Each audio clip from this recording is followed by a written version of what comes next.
So, first ride on the Enfield Classic, and I've only had it about 9 days, and first time I had a chance to ride it. It's just been mental this week. Really ought to put the mirrors back on as well. So I took them off to get it in the van to bring it back from Silverstone, and I haven't got around to putting them back on, but it just looked better without its mirrors. So anyway, I've just been on the first ride. You can probably just hear it ticking slightly. It's only been like a 20-mile loop because I've got a big ride to do this weekend on it. But it's just nice. It is a nice thing. It's a typical 650 Enfield. Motor's nice and grunty and torquey. Not terribly fast in there. Well, it's not the sort of bike you ride terribly fast.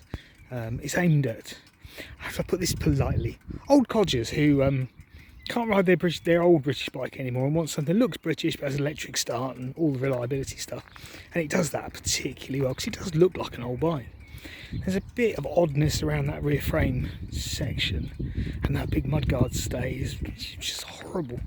But whatever, not my bike, is it? And it'll do 70 or 80 without too much trouble, and it looks the part. I've just been down to a local biker cafe, and a number of people standing complimenting it, so it's quite cool. I'll walk around it this way.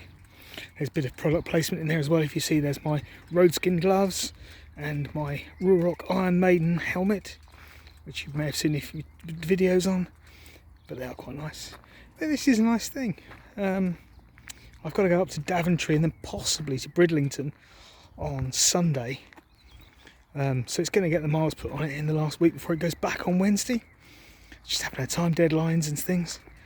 But it's a cool bike, it really is. I mean, if you're into these sort of things, it's a great thing. What I'm always impressed with about Enfield, as I say in every write-up, is the fact the suspension is amazing, because the suspension is intended for Indian roads. So on our roads, which we think are absolutely awful, it's like a bloody limo. It just floats along. It's a lovely thing.